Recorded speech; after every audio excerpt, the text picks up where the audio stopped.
Everybody, welcome to our first edition of the season here of Storm Talk. And again, this is where we, very similar to Snow Talk, we take a look at any potential for thunderstorms down the road. Doesn't mean severe weather, but it means that there will be systems that will be tracking for thunderstorms that could turn into either minor events or perhaps even to more of a severe weather scenario. But usually those kind of details we really don't know until we get a lot closer to time to the actual events themselves. But either way, this is the place to go to see what is ahead of us down the road.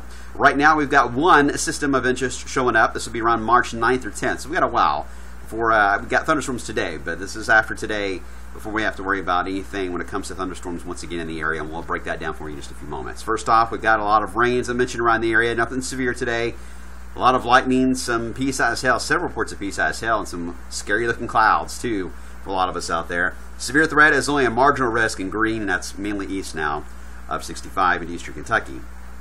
The backside of the system we'll be watching, because now we're into steady rain for a few hours. Looks like a break may develop here, I would say around 3 or 4 o'clock this afternoon, and then we'll get another batch of light rain. This is the actual front across portions of Illinois into the boot heel of Missouri. This is where the colder air begins to catch up with the moisture, but it dries out fast. Now, St. Louis is still reporting a few flurries falling there. But as rain in Bloomington and Evansville, rain being reported into Paducah at the moment. So there's not a lot of moisture behind where the cold air really gets to the point of producing snow. And usually the magic number is around 36, 37 to produce snow.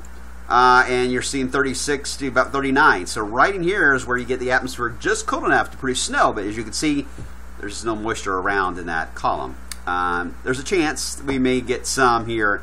But again, we're talking just flurries at this point. Futurecast shows the rain bands moving through. We do drop. I think that's the bigger story tonight.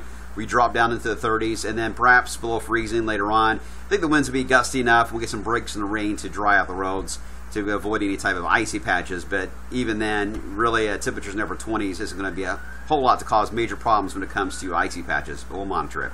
It's going to be a chilly day for Wednesday. Right around 40 to lower 40s here in the city. But some upper 30s may be the best that some of you can do tomorrow despite a full day of sunshine. Then we get into Thursday. This is going to be late Wednesday night, early Thursday. A clipper is going to dive in. Initially, as it streaks toward our area, it'll have a little bit of vertigo, the leading edge, some dry air to overcome. But I do think there will be a potential for it to start as some snow or sleet across Indiana and off the 71 corridor between Louisville and Cincinnati. But once we get into the heating of the day, it's mainly rain for all of us as we climb into the 40s. And it doesn't show it here in Futurecast. We may end it again as a little bit of light snow Thursday night. Not a big deal. Still not expecting accumulations out of this.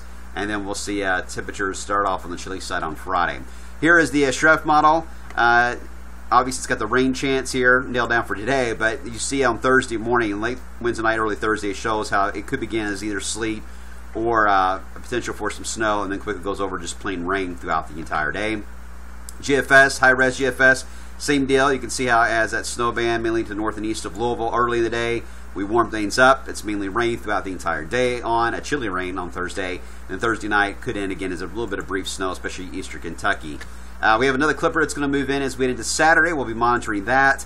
At this point, this is going to be a very moisture-starved system.